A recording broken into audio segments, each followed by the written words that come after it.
This is the Late Round Podcast with your host, JJ Zacharisa.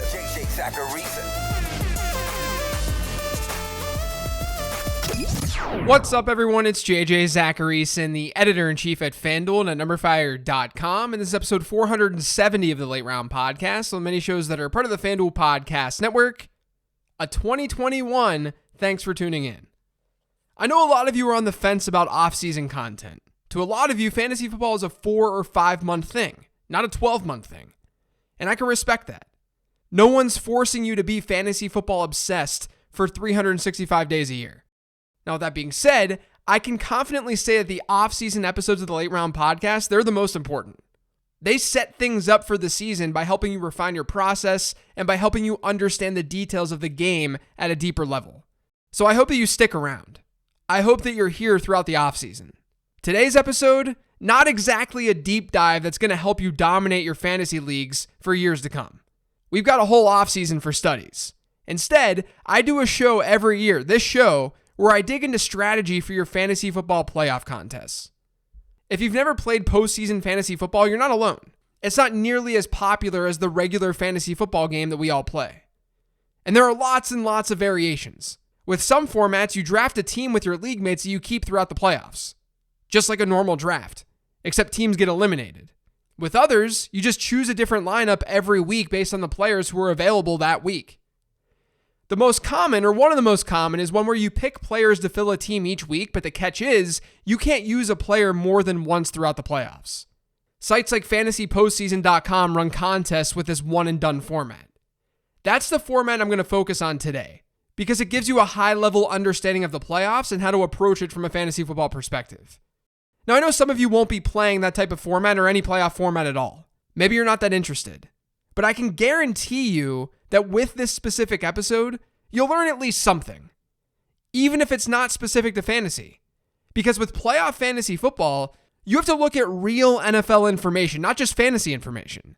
You have to not just predict how a player is going to perform in an individual matchup, like we do every single week throughout the regular season, but you've got to do your best to predict how well a team is going to do throughout the playoffs. There's an interesting little twist to things.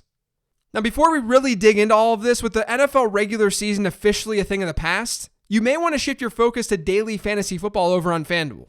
For just $4.44, you can enter this weekend's Sunday Million contests and compete for your share of the $1.5 million prize pool, including a $300,000 first place prize.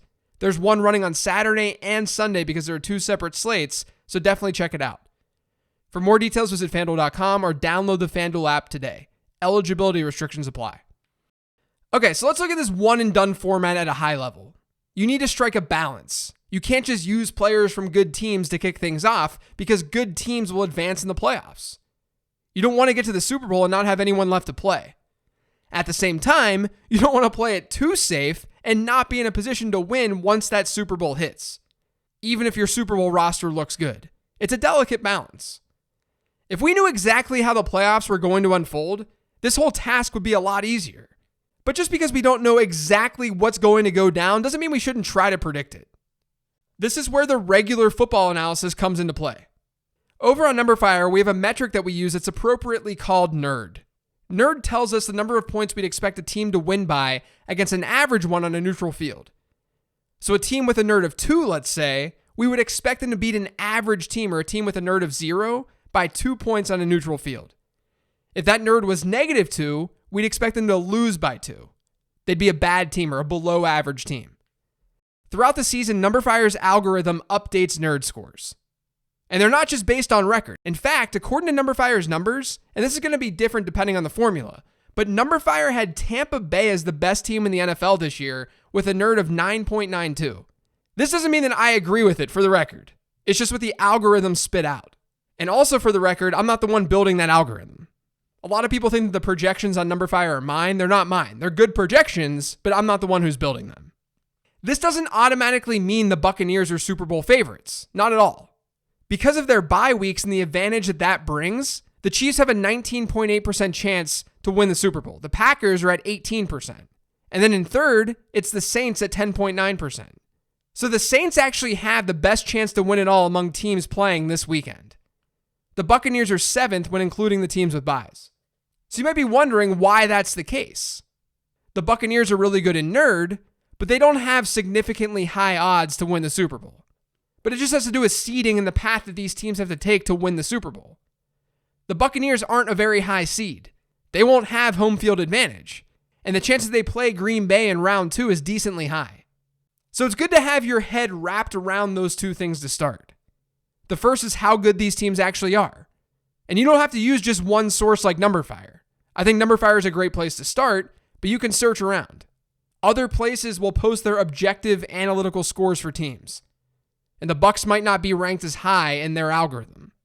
But once you have an idea of that, look at their paths to sticking around for a while. In terms of Super Bowl odds, NumberFire has the 14 teams listed as follows. Kansas City is first, then Green Bay, New Orleans, Pittsburgh, Baltimore, Buffalo, Tampa Bay, Seattle, Los Angeles, Tennessee, Indianapolis, Washington, Chicago, and then Cleveland. Meanwhile, Tennessee, Indianapolis, Washington, Chicago, and Cleveland, they have less than a 3% chance to win the Super Bowl. In a one-and-done format, you'll likely want to use players from those teams early and often.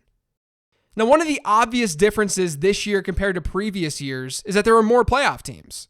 There are more games happening in the wild card round. One thing that changes is that there's going to be a team that played during wild card weekend that's going to be in the conference championship, which means you have to be even more strategic about the players that you're choosing here in the first week.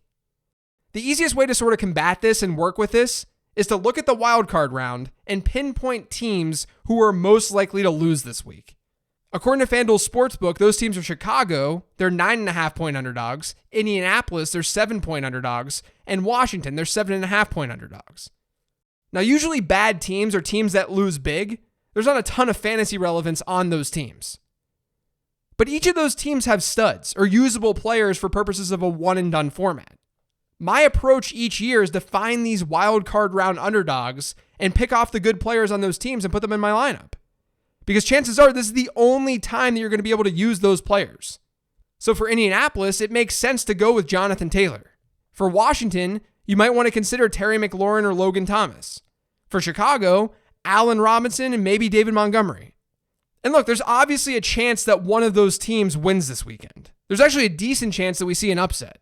But considering they're such big underdogs this weekend, what does that say about next weekend? You can't really bank on those teams making a run. And you shouldn't unless you're in a massive contest where you have to be incredibly contrarian. But even to that point, it's probably not worth it. Now, of course, you should be analyzing the matchups for these good players on underdog teams. Don't just play David Montgomery because he's been a good fantasy asset throughout the season. The Saints haven't been very friendly to running backs, so it's a matchup that's not necessarily ideal. It makes more sense to go with Allen Robinson since the Bears are likely to be in a negative game script, and the Saints are slightly more advantageous as a matchup for wide receivers than running backs when looking at adjusted fantasy points allowed. Now, while you're looking at these individual matchups for this weekend, it's not a bad idea to take a step back and look at the really good and the really bad matchups throughout the entire playoffs. Let me explain what I mean by that. The Rams this year, for example, they've been amazingly good at holding wide receivers in fantasy. You don't want to play wide receivers against the Rams. So not only does that mean the Seahawks are off limits this week, but it means you should be cognizant of future matchups that the Rams might have. Now, they're not favorites this weekend, so you may only have to worry about the Seahawks facing the Rams. But if they were to win, they'd more than likely get Green Bay in round 2, because the NFL reseeds. The only way the Packers wouldn't face the Rams in round 2 is if the Bears beat the Saints. And it would be unlikely for both of those things to happen. Anyway, be cognizant of this. Be aware of which matchups could be upcoming that might be advantageous and not advantageous. To give you an idea, when looking strictly at playoff teams, when looking at adjusted fantasy points allowed, the advantageous matchups in the playoffs would be quarterbacks facing the Titans, Seahawks, and Browns, running backs facing the Titans and Packers, and wide receivers facing the Seahawks, Titans, and Browns. On the other end, Pittsburgh and LA have not been kind to quarterbacks. A whole lot of teams have been good against running backs. That's not that big of a surprise because there are good teams in the playoffs and game script likely went in their favor. That limits opposing running backs. And then the Rams and the Packers are two teams where using wide receivers against them is not the best idea in the world. It's a little bit tough. So for example, to that last point, it's interesting for Seattle. You're likely better off waiting to use Seattle wide receivers after this week because they, number one, have a better chance to be forced to throw the ball more in games against Green Bay or more than likely New Orleans in round 2. And then number 2, they get a brutal matchup this week against the Rams. In the regular season, no wide receiver ranked higher than wide receiver 31 in weekly scoring for the Seahawks when facing the Rams. So you should save them for round 2. Okay, so I know I've thrown a lot of information at you, but let me recap really quick before I get more specific with how I'm attacking these contests. Step 1, understand the landscape. Find teams who might surprise and understand team odds to make a true run. Step 2, for the teams not likely to make it out of the first round, make a list of the studs on those teams. You're likely going to use those players in the wildcard round. Step 3, make a list that helps you define the outlier matchups, the matchups that you'd want to avoid or attack. And then step 4, look at hypotheticals. See where players may or may not hit those matchups and adjust accordingly. Now, this might seem super high level, and it is. It's a high level look at how to attack these games. So maybe you want to know how I, JJ, am going to play these contests. So I'll talk through that to end today's show. I already mentioned players like Jonathan Taylor and Allen Robinson, and I think they make a ton of sense this weekend. I'm going to fill my lineup up first with players like that. I'm then probably going to have in my mind that I'm going to save the Chiefs until at least the conference championship round. Maybe aside from a running back. That may change if they get the Titans in the divisional round, but they're the safest bet given their odds to go all the way. And I'm also going to utilize a lot of Baltimore Ravens this week. They get arguably the worst defense in the playoffs in Tennessee, and they'll likely not be in this good of a spot moving forward, no matter if they face Kansas City or Buffalo or Pittsburgh. And there's also the chance that they lose this game even though they're road favorites. So I think going with Ravens this week makes a lot of sense. And if you want to stack that game a little bit, I think that makes sense as well, given it's got the closest spread among all the games this weekend, according to FanDuel Sportsbook. So that's my overall strategy for these contests this year. I know some teams weren't mentioned, like the Steelers and the Browns, and it's mostly because there's nothing glaring about those teams. About their path, about their matchups this weekend. There's nothing totally obvious. I wanted to point out the teams and situations that do seem obvious to use right away because it's so important in these contests to get off on the right foot. But check out numberfire.com, go to the NFL tab, then rankings, and then team power rankings. You'll get a lot of information that can help you with these contests. And again, I know that some of you are playing in other contests, that you're playing in leagues where you just draft a team and go from there, or where you're picking new players each and every week. It's hard to capture every variation here. But I think there's at least something in what I just talked about that should help you in any type of league, not just a one and done format.